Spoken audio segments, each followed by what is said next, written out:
otra música también que identifica la peruanidad son las marchas militares, ¿no? Y sobre eso vamos a hablar seguidamente. Vamos a escuchar una composición en este instante orientada a este tema.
Hermosa composición, la Rapsodia peruana de Claudio Rebagliati. Conversábamos, Renzo, hace un instante que la música clásica ha dado inspiración a muchas composiciones criollas. En esta canción que escuchábamos, además, vimos una parte del himno nacional y por supuesto también las marchas que hemos anunciado hace un instante. La música criolla se nutre de estos ritmos. Sí, efectivamente, hay muchos temas criollos que han sido zarzuelas, han sido, ¿qué te digo?, partes de óperas también. Por ejemplo, el famoso tema Rosa Elvira, que también grabaron La Limeñita y Ascoy, es sacada también de una zarzuela que se llama La Jardinera. Ahí ya llegó nuestro invitado justamente y vamos a seguir escuchando. Por supuesto, porque tenemos en realidad en esta parte un segmento muy especial dedicado también a las marchas militares, como dijimos, y a la historia del himno. Ya regresamos, sigamos con la siguiente canción.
Bien amigos, en Criollísimos por Radio Onda Digital ya estamos con nuestro invitado.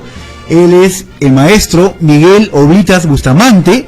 Él nació en Nazca, es compositor, musicólogo, director de orquesta, multiinstrumentista y poeta nazqueño. Miguel, buenas tardes y bienvenido a Criollísimos. Muy buenas tardes, David, muy buenas tardes, Perú. Estamos aquí para conversar sobre un tema que está vigente a raíz del desfile militar ayer de Fiestas Patrias. Escuchar las bandas de música de cada fuerza nos recuerda pues también cómo es que se origina esta música, ¿no? ¿Qué nos puedes contar al respecto, Miguel? Bueno, la música militar se pierde en la antigüedad. Nosotros observamos películas que se recrean sobre la historia de la música del antiguo Imperio Romano y se ve cómo desfilan las tropas. En muchos pueblos de la antigüedad se encuentran ejemplos de instrumentos guerreros, y si queremos citar en el caso del Perú, vamos a encontrar que existe una palabra para referirse a música guerrera. Estamos hablando de Jachampa. Jachampa es una danza que ha sido recopilada por Teodoro Valcárcel, un compositor puneño. También aparece Jachampa en las obras sinfónicas de Armando Guevara Ochoa, y Jachampa quiere decir cuadrado de perfil. Y entonces en el Cusco y en Puno se conoce como la danza del combate.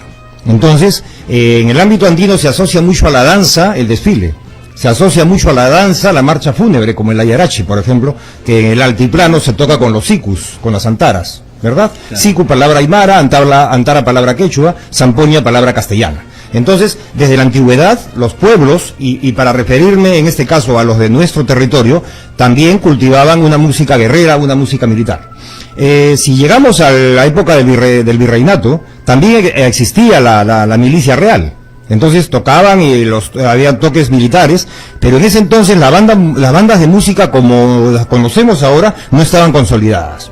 Las bandas de música pues eran bandas en gran cantidad de instrumentos de percusión, como vemos a veces las bandas de colegio, las bandas de guerra.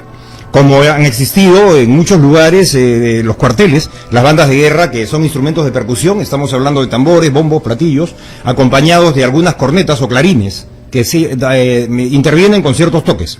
Luego continúa la percusión. La banda de música, como la conocemos ahora, con más instrumentos de armonía, con flautas, oboes, clarinetes, fagot, trompetas, cornos, trombones, tubas, bombardinos, trombones, instrumentos de caña como los clarinetes, estas bandas recién se consolidan en el siglo XIX. Entonces, en el Perú, desde que viene la época de la independencia, llega Matías Sarmiento, músico de la banda del Ejército Libertador del General San Martín. Esa banda ingresa por Pisco el 8 de septiembre de 1820. Posteriormente hacen su ingreso a Nazca, donde sucede la batalla de Nazca, ¿no? Que es el primer encuentro armado, y al toque de huellos sorprenden a los realistas en la vía de Nazca, ¿verdad? Cuando sucede ya la independencia, la banda que se forma, la primera banda es la banda del ejército. Se funda la primera banda del ejército, estamos hablando de 1821. Luego del estreno del himno nacional, pues ya tenemos más adelante el desarrollo, diríamos, de los grupos de banda que ya existían, y Alcedo, el autor del himno nacional, se va con una banda a la batallón número 4, se van a Chile a trabajar, cuando ya sucede la llegada de Bolívar. Entonces, cuando viene todo este choque entre sanmartinianos y bolivarianos, Alcedo viaja. En ese entonces ya se está consolidando la estructura de una banda.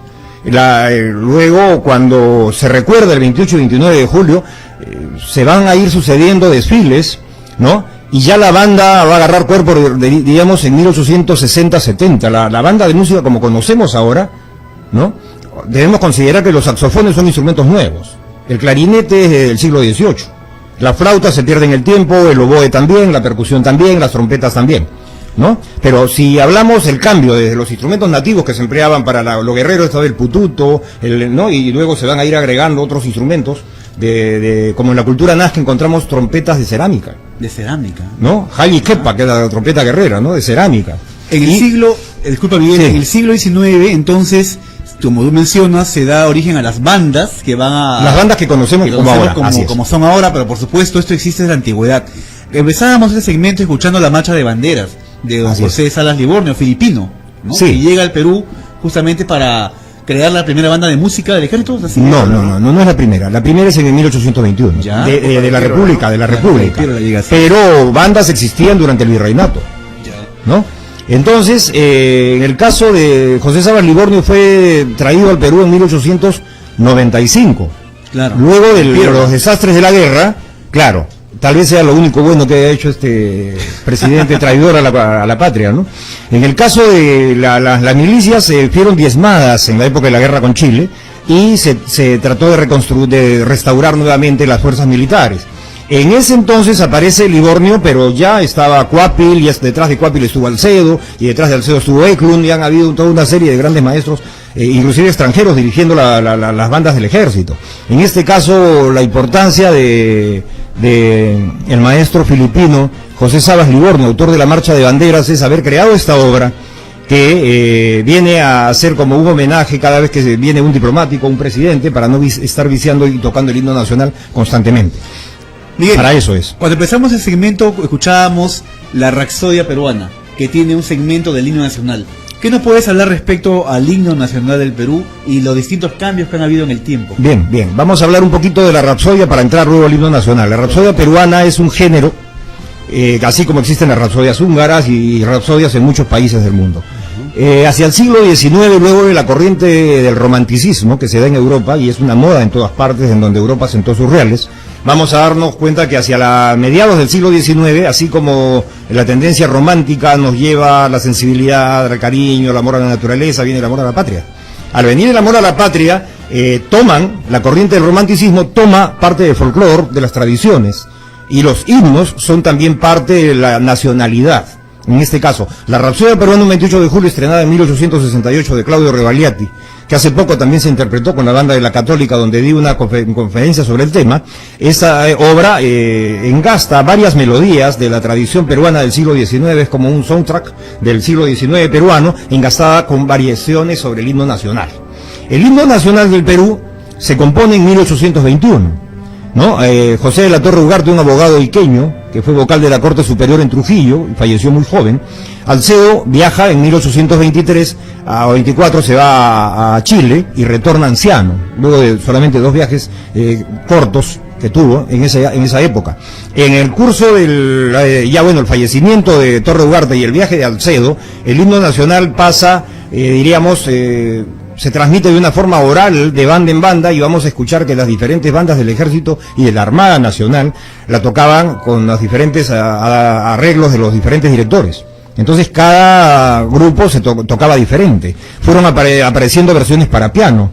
Inclusive Beyer publica en 1840 aproximadamente una partitura que el mismo Alcedo la cuestionaría a su retorno. Igualmente el entonces director de la banda del Ejército, el sueco Carl Johan Eklund, publica su versión, Villavicencio publica su versión en 1857, Eklund en la década del 60, y entonces Alcedo le responde a él y le dice: esta no es el himno nacional, y le muestra otra partitura que después de un tiempo le prepara a Alcedo, y entonces le dice a Eklund: ¿cuál es la partitura? Esta, me dice, pero esta introducción no está en el original. Entonces tal vez Alcedo quiso mostrar un poco más de su capacidad musical y mostró un himno que tenía introducción. En tanto, sabemos muy bien por Sapiola y por el propio Eklund, y después confirma Alcedo de que no existió una introducción del himno nacional. Hasta la versión que cantamos ahora, que la hace Rebagliati en 1869. Ahorita que regresamos de la pausa, nos das más datos sobre ese tema que está muy interesante. Luego regresamos en Criollísimos por Radio Onda Digital. Bien. Onda Digital, revive tus recuerdos.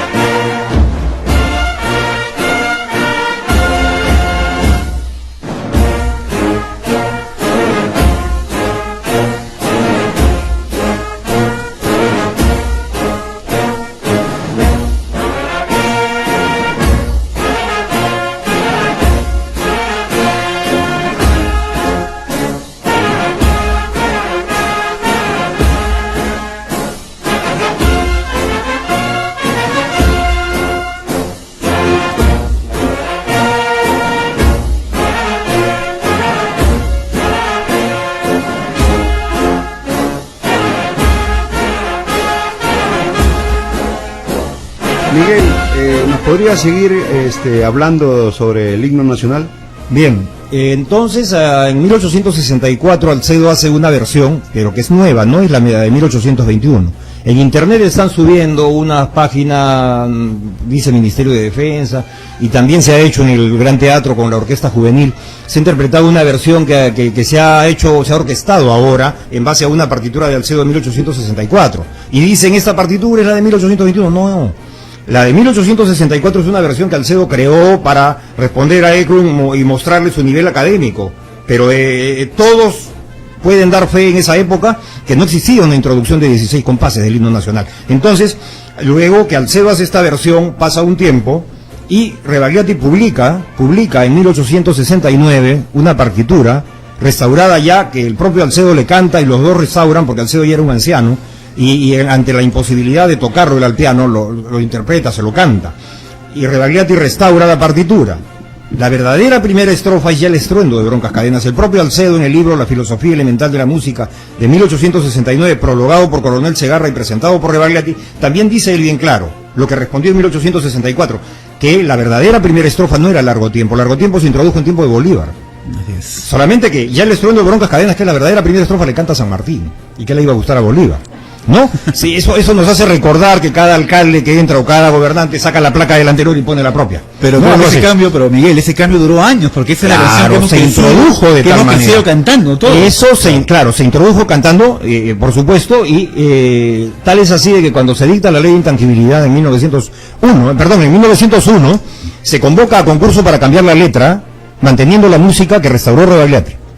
En 1901 el Estado convoca a concurso. No obstante, Ricardo Palma, que fue llamado a ser jurado, él se opuso y dijo: respetemos a los antiguos, respetemos la tradición, respetemos a los próceres, a los precursores. Y fue una obra de aquella época, ¿no? Como ahora, ¿cuántos proponen que pongan una letra nueva? Es porque quieren poner su letra.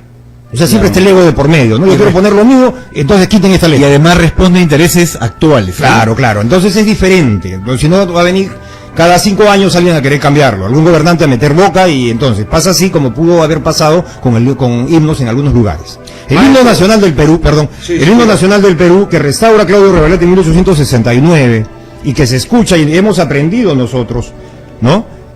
Tuvieron que aceptar agregarle el Largo Tiempo, porque ya lo cantaban, claro, ¿no? Pero en 1901, cuando se convoca y gana Chocano, por ejemplo, en la letra, se siguió cantando Largo Tiempo a través de las canteras populares. No obstante, el Estado imponía la letra de Chocano por 12 años.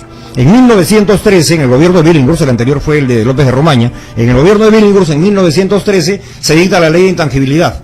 Y allí aceptan la estrofa apócrifa también, que es la que ya no se canta ahora, el Largo Tiempo. Pero quedó años. Décadas, claro, que se dice que viene de un canto de esclavos y cosas así. Pero la verdadera, diríamos, la restauración del himno nacional, a la que motiva don José María Vallerriestra, gran compositor peruano que se formó también en Francia, en Inglaterra, que estudió con Chedal en París, y compositor de obras sinfónicas, la famosa ópera Ollanta de principios del siglo XX.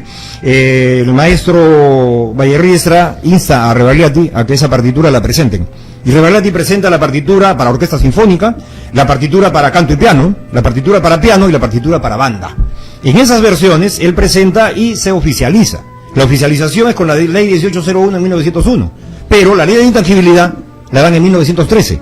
Recién es intangible, en donde ya no pueden cambiar.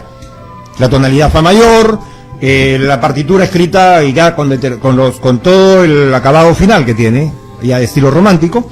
Y entonces esa partitura es la que hemos seguido cantando. Todas las otras que aparecen es la que registra Carlos Raigada, que es el especialista en Rebagliati y en Alcedo, especialista en el himno nacional. Carlos Raigada, en 1950 y tantos más o menos, fallece sin publicar su libro. Las amistades, los cercanos a él en el conservatorio, publicaron el libro con la editorial Mejía Vaca en 1953, me parece, o 54, se llama Historia Crítica del Himno Nacional, en donde él analiza 52 versiones del himno nacional, desde las más antiguas hasta la que él pudo haber tenido en la mano. No hay duda que el aporte de Rebagliati, maestro, es importante, ¿no? Claro, así es. El aporte del maestro Rebagliati hacia la música peruana es muy importante. Me dicen que también fue maestro de Daniel Alomía Robles. Claro, el maestro Claudio Rebagliati Ricaldoni llega en 1863 al Perú y inmediatamente llegado toma posesión del primer atril del violín y se hace primer violín de la orquesta del Teatro Principal, que ahora es el Teatro Segura, y posteriormente pasa a ser el director de la orquesta, y durante casi 50 años conduce la actividad cultural del Perú. Él recopila también en la Rapsodia Peruana, que es la composición número 9 de él, se encuentran rasgos de la música popular peruana.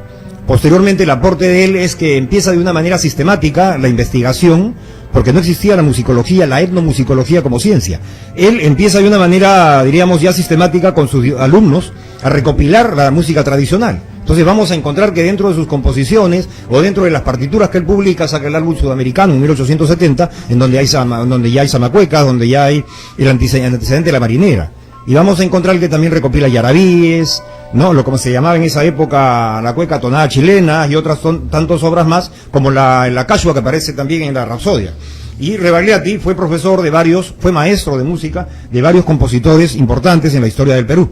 Me estoy refiriendo a Daniela Lomía Robles, que nace en 1871, a Rosa Mercedes Ayarza de Morales, que recopila la música afrodescendiente en Lima, que nace en 1881. Los pregones, ¿no? Así es, los pregones limeños. Igualmente también fue maestro de Renzo Brachesco, que fue director de conservatorios y maestro de capilla en Italia, compositor peruano, que retorna al Perú y fue director del Conservatorio de Trujillo. ¿Cuál fue, Miguel, la actividad de Bernardo Alcedo en Chile?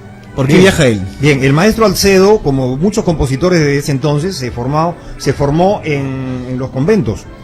En los conventos de las 5 órdenes católicas importantes en aquel momento formaban músicos, y Alcedo estudia con los agustinos y los dominicos, llevado por su madre, ¿no? Entonces, don José Bernardo Alcedo primero se forma como músico religioso, y ha compuesto misas, misereres, obras para misa, pero también música militar. Él viaja a Chile con el ejército sanmartiniano. Al estar en Chile ingresa como cantor a la capilla, o sea, dentro de los músicos de capilla en la Catedral de Santiago. Luego él llega por antigüedad a asumir, ¿no? Y también pasan pruebas los músicos para asumir diríamos la cabeza. El director de la capilla es el maestro de capilla, el Kapellmeister, como se diría antes, ¿no? En la música. El maestro de capilla, que llegó a ser Alcedo, fue maestro de capilla en Chile. Y él, luego de José de Camderros, que fue un músico catalán que formó a principios de siglo a los músicos en Chile, diríamos son los 2 músicos más importantes en la historia de la música chilena en el siglo XIX. Increíble, ¿no? Alcedo dejó entonces escuela allá en Chile. Sí, dejó escuela y fue fundador también del conservatorio allá, con otros músicos. La idea de retornar a la patria luego de enviudar, porque la esposa Juana Rojas muere en Chile, él retorna sin hijos, no tuvo hijos Alcedo, retorna al Perú con la intención de que el gobierno de San Román le diera el proyecto que él propuso de fundar el conservatorio en Lima. Ese es el aporte, diríamos, a la búsqueda de Alcedo, ¿no? Vamos a seguir con esta interesantísima charla contigo. En realidad, qué conocimiento que tienes, Miguel, y que lo compartes con nosotros. Quiero aprovechar antes de la canción, enviar un saludo muy especial a la señora Julia Rengifo, viuda de León, que hoy está de cumpleaños, cumple 95 años. También a mi amigo, mi hermano Alexander Díaz Valverde, y a todos los amigos de la tienda F de Cañete. Vamos con la siguiente canción, a tono con el tema que estamos tratando en este momento.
Una marcha militar, sin duda muy recordada en la época de colegio, ¿verdad, Renzo? Nos hacían formar el día lunes además de tocar la marcha de banderas, con esa marcha entramos a las aulas, luego de cantar el himno, ¿no? Sin embargo, hoy solo se pueden escuchar en los desfiles patrios, como fue pues el día de ayer, ¿no? El 29 de julio. ¿Qué nos puedes contar ya respecto a estas marchas que durante años han identificado pues nuestro civismo, Miguel? Bien, la que acabamos de escuchar es Las Tres Armas. Recuerdo claramente también en el colegio de Nazca, es la primera marcha que aprendí a tocar, con la banda del colegio. Las Tres Armas, como las marchas antiguas, esta marcha del maestro León, empiezan con toques de cornetas. O sea, corneta o clarín, el instrumento o las trompetas de 2 vueltas, tocan una serie de armónicos. O sea, solamente con 3 notas están haciendo toda esa introducción. Si está en si bemol, estamos hablando de la armonía, como decir en la armonía, si bemol, re, fa. Con esas 3 notas están tocando toda la marcha, ¿no? Es como decir la armonía, el acorde de do para la guitarra o para cualquier instrumento armónico, do, mi, sol. En este caso, si bemol, re, fa. Con esas 3 notas se tocan la triada, se toca, diríamos, la introducción de las marchas militares en si bemol. Entonces, la mayoría de las marchas militares antiguas que fueron creadas con toda una estructura de marcha, porque la marcha militar tiene una estructura, tiene una introducción de cornetas, tiene un primer tema que se presenta, un desarrollo del tema, viene un fuerte de bajos en donde las trompetas y los agudos hacen los repiques con los clarinetes y las flautas y cantan todos los bajos, incluyendo los saxofones, una melodía fuerte, en unísono de los bajos y repican las trompetas. Eso también se toma un poco también para la marcha fúnebre y la marcha de procesión, porque son emparentadas la marcha militar con la marcha fúnebre. En el caso de la marcha militar, luego del fuerte de bajos y la marcha fúnebre también viene un trío. Trío no porque se queden 3 instrumentistas tocando, sino porque es la tercera parte, ¿verdad? Ahora, lo que observamos en las marchas nuevas o en las adaptaciones, y en algunos casos de mal gusto, sucede que adaptan canciones, ¿no? Adaptan canciones porque están en el ideario popular, están en el oído popular, porque la mayoría de gente escucha con más atención canciones de amor. La mayoría de gente estamos escuchando canciones románticas, en este caso o a la pareja, o a los amores frustrados, o a la patria. Entonces, escuchamos una canción y han tomado como una iniciativa, claro, tienen técnica, hay autores arreglistas, en este caso, tienen técnica para adaptar, pero poca capacidad creativa. Adaptan como hemos escuchado muchas veces, ahora estoy escuchando hasta en cumbia, Demonio Enamorado de Jacques Blue, de la década del 70, ¿no? En cumbia. Claro, escucho una obra de Beethoven tocada también en cumbia con los paquines. Pero esto no es nuevo, Miguel, ¿no? Por ejemplo, me haces recordar las famosas retretas, ¿no? Sí. Que también eran bandas militares, en muchos casos, sí. Que se presentaban en los parques y plazas de armas de algunos distritos, en las que tocaban ritmos de moda. Seguramente tocarían música criolla en los años 40. Claro. Sí, ¿no? Pero perdón, una cosa es tocar el ritmo de moda en el género que le corresponde. O sea, si están tocando un guayno, en guayno, marinera, correcto. ¿verdad? Ya. Pero un polo no lo voy a transformar para hacer una truza. En este caso lo arreglan al nuevo... Claro, Ya, o sea, okay. es parte, diríamos, ya de la idiosincrasia moderna, como decir el aeropuerto, como decir una tira de carbohidratos en un plato cuando lo quisieron matar a Taís, cuando dijo que el peruano come mal, ¿no? Por la mezcolanza de cosas, ¿no? Y se le fueron encima. No es que no tengamos las mejores comidas, tenemos una gran variedad y una maravillosa culinaria, pero tenemos también el mal gusto de comer todo mezclado y no es bueno para la salud.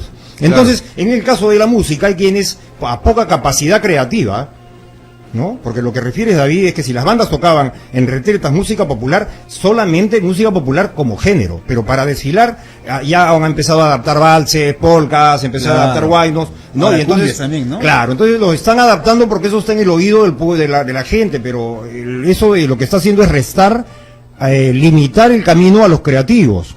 Entonces están adaptando creaciones de otros y se está reciclando. Eso empezó en la década del 70 con don Carlos Picklin, ¿no? Y continuaron muchos, inclusive se invadió el terreno de la marcha de procesión y escuchabas pues Amor Eterno en procesión y te acordabas más de Juan Gabriel que de la meditación, ¿no? Como por ejemplo, usted, maestro, ¿qué opina de esas versiones, por ejemplo, del himno nacional, pero tocado en guitarra, en marinera, con guitarra eléctrica, en festejo, en rock? Ya, se puede tocar el himno nacional con diferentes conformaciones instrumentales, porque el maestro es diferente, ya estoy diciendo sí y no.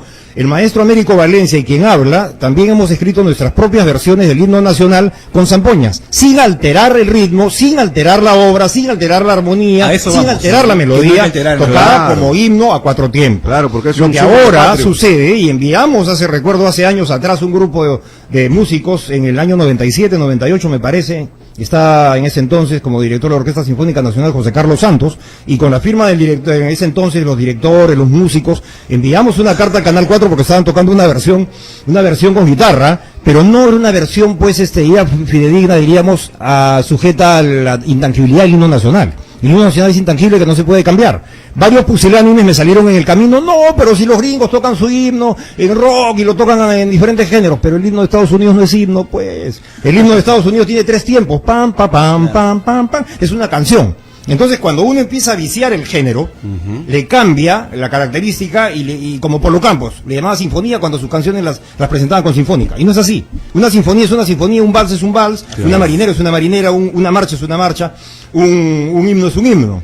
Entonces, cada género en su lugar. Si hay quienes toman, diríamos, y en un momento lo trabajan, que lo hagan, presenten pues como parte de una obra, pero no como el símbolo. Claro. El símbolo no. Por ejemplo, la Rapsodia Peruana de Rebagliati está presentando pasajes del himno nacional, pero dentro de una rapsodia. Él no está diciendo que eso es el himno nacional. Igualmente, Iturriaga o Guevara Ochoa en la Sinfonía Junín y Ayacucho aparecen también, ¿no? O Vallerriestra en sus obras, o quien habla también tiene algunos pasajes que aparecen, algunos motivos del himno nacional. Pero no estoy diciendo que ese es el himno ni que se deba tocar a las horas que corresponden. Así es. Bien, Miguel, ¿verdad? Sabemos que tu investigación estás acompañado de otras personas. Queremos enviarle un saludo muy especial a don Augusto Rebagliati, a Luis Roncagliolo y a Omar Chávez, que colaboran contigo en esta investigación. Sé que vas a publicar un libro y además tienes un seminario que anunciar. Con eso regresamos luego de la siguiente canción, quizá una marcha, la más reciente, para que nos comentes también sobre ella. Vamos ahí, en Criollísimos, por Radio Onda Digital.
Flamencos del sueño inmortal, sobre la sangre de los que cayeron al final de la lucha tenaz.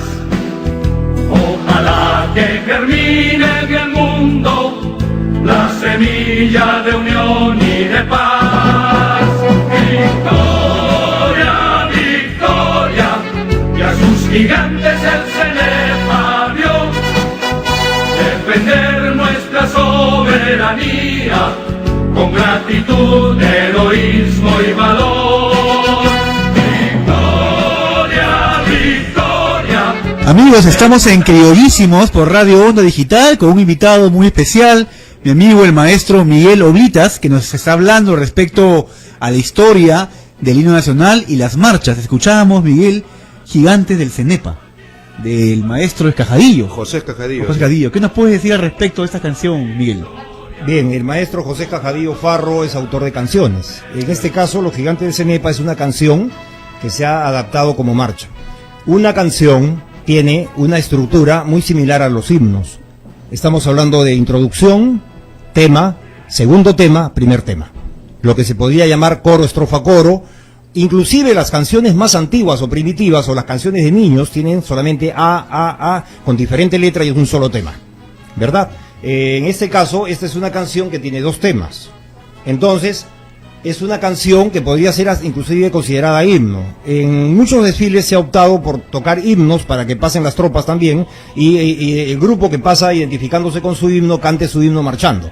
En este caso, la canción Gigantes del Cenepa podría ser considerado un himno, una canción, no una marcha, porque la marcha tiene toda una estructura. La marcha tiene una estructura de introducción, tiene un tema, desarrollo del tema, fuerte de bajos, ¿no? El fuerte de bajos es cuando escuchamos un repique de trompeta. Para aclarar un poquito, imaginemos, por ejemplo, la trompeta llega a un momento, pam, pam, pam, pam, pam, pam, pam, pam, pam, pam, pam, pam, pam, entrando, ¿no? El fuerte de bajos. Ya, ese fuerte de bajos no lo tiene. Tampoco tiene trío. En tanto, no es una marcha. Es como un himno, como una canción que se acompaña cantando con las tropas.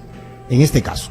Corresponde a una época en donde todos recordamos, claro, existió también una época terrible a fines del siglo XX en el Perú, ¿no? Así como hemos citado en el caso de Piérola, ¿no? Un sinvergüenza en el siglo XIX, pues nos vamos a encontrar con otro que es Fujimori, precisamente de esa época, ¿no? De esa época. Claro, el terrorismo ha sido horrible, pero también el gobernante que tuvimos.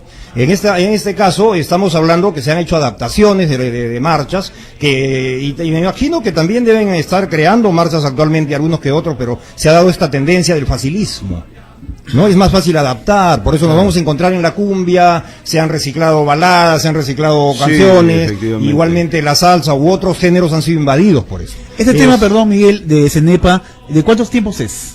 No, las marchas están hechas a 2 tiempos. 2 tiempos. Las marchas a 2 tiempos, fuerte, débil, ya. ¿No? Un vals es a 3, fuerte, débil, débil, fuerte, débil, débil. Ya. O un himno es fuerte, débil, semifuerte, semidébil. 4 tiempos. Es lo que decías hace un instante, tiempos, que por ejemplo compases, el himno de Estados Unidos es 3 tiempos, ¿no? Sí, pues es una canción, entonces ahí desdibuja un poco la idea y van a presentar pues un vals como en Miraflores, es el vals de Miraflores, el himno. No es pues. Hace poco he leído en Somos también, por ejemplo, cuando se refieren a La Chicha, la canción de Torreugarte con Alcedo, y le dicen, crearon, primero dice un himno y después a las pocas líneas dice, entonces crearon un vals. No, pues no es un himno, no es un vals, es una canzoneta. Es una canzoneta al estilo italiano que era la moda de la época. Exacto. El vals fue moda en el siglo XIX y alcanzó una hegemonía larga y por eso es que en todas partes del mundo han compuesto valses hasta la fecha. Y como en todas partes del mundo también han compuesto rock. ¿No? El foxtrot, el camel, ¿no? Entonces, hay géneros que se han internacionalizado ya mucho tiempo atrás. Y ojo que el vals no necesitó medios de comunicación. Y en esa época eran partituras a carreta, a caballo, en ferrocarril y en barco. En el caso del vals vienés, que llegó a todas partes del mundo, y acá se han compuesto valses, hasta en la India se han compuesto valses. Igualmente, con el rock ha llegado a todas partes del mundo, ¿no? Una consulta, maestro, ¿y en la actualidad se siguen componiendo marchas? Sí hay autores que componen marchas originales. Sí. Tanto fúnebres como militares. Tú eres uno de ellos, Miguel. Ah, también, claro que sí. Miguel. Himnos también. Música sinfónica también, ¿no? Sabemos, y bueno, ¿y quiénes son estos compositores actuales? Tal vez están en la sombra, son muy conocidos. ¿Tú conoces alguno aparte de ti, por supuesto? Bueno, en las próximas visitas vamos a conocer, probablemente traeré información de los compositores. Perfecto. Pero es un tema muy bonito también porque corresponde a la nacionalidad, además, no es un rescate, a la música del una Perú. Conservación, claro, en esta época de mucha mezcolanza, ¿no? Todo está reconchumado, como diríamos criollamente, ¿no? Claro. Miguel, tú estás a punto de publicar un libro. ¿De qué trata tu libro? Bueno, es un género muy importante en la tradición y en la música académica del Perú. En cuanto lo tengamos listo, vamos a traerlo para difundirlo y ya te explicaré cuál es el género específico. Perfecto. Nos deja en la incógnita, Miguel, ¿no? Maestro, hablábamos hace un rato del tema Recuerdos de Lima. Recuerdos de Lima. ¿Souvenir de Lima puede ser la misma? ¿Recuerdos de Lima? No. Estamos haciendo referencia a un pianista, un compositor de entre siglos, 19 y 20. Abuelo de Henry Peace, ¿no? Y de Henry y de Franklin Peace, claro. Walter Scott Peace, un pianista. De aquel entonces también viene Rinaldo Rebagliati, hermano de Claudio, que compone muchos valses. Sangre criolla, Una tarde en Miraflores, el vals centenario dedicado a la esposa de Henry Mays en la época de 1876 por los 100 años de la independencia gringa y otras tantas obras más. Entonces, ellos escribían también la música de moda de la época. Entonces Rinaldo Rebagliati llega a viajar inclusive a Estados Unidos, a Canadá, y sus raíces están por allá. Sus raíces, sus hijos y sus descendientes están por allá. Es un hermano de Claudio Rebagliati y se dedicó al vals vienés. Entonces, del vals vienés vienen todos los valses criollos y también populares, porque primero empezaron como el vals académico y luego el vals popular. En todas partes del mundo, incluyendo el Perú. Y ahí viene también nuestra música criolla. Bien, Miguel, qué interesante. En realidad, el tiempo ha quedado corto. Me hubiera gustado que nos cuentes también sobre la historia de Andreas Bolognesi, maestro mayor de capilla en la época de independencia. Seguro que va a ser un tema. En todo caso, quizás nos puedes contar algo rapidito respecto a él. El padre de Francisco, el héroe, ¿no? De Francisco y de Mariano. Mariano nos lo ha borrado Piero. La otra vez tengo que citar a gente mala.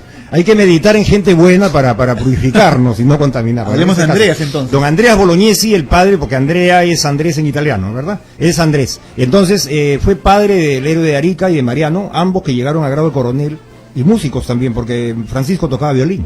Mariano Bolognesi llegó a ser director de orquesta y compositor de música sinfónica. Propuso también un conservatorio, él demarcó las calles de Lima, Mariano me refiero, ¿no? Así es. Don Andrea fue maestro de capilla de la Con Catedral Fuentes. de Lima, traído del Reino de Portugal, y llegó a ser maestro de capilla de la Catedral de Lima, fue traído por el virrey de Abascal. Fue uno también de los 2 extranjeros avecindados en Lima que se quedaron una vez declarada la independencia. Y entonces, diríamos, en la proclamación de la independencia entre los firmantes limeños de ese entonces, aparecen 2 extranjeros. Don Andrea Bolognesi Campanella, que era el músico del virrey, y aparece el cocinero del virrey, otra vez la música y la comida. La comida, siempre no, juntos. Coppola, el famoso Coppola, ¿no? Están firmando, se casaron con peruanas, pues ya y formaron familia aquí en el Perú. Y entonces eso data de los albores de la emancipación, la época de la independencia. Él se casa con la arequipeña Juana Cervantes, vive en la primera cuadra en la casa de Cela, Así en la es, primera Cayoma, cuadra la calle Afligidos. Afligidos de Cayoma, claro. Estamos hablando de un gran compositor de principios del siglo XIX. Así es. Camila Huarcaya nos dice, maestro, disculpe, ¿existen libros donde uno pueda encontrar información sobre la historia de las marchas militares? Sobre este tema se ha escrito muy poco.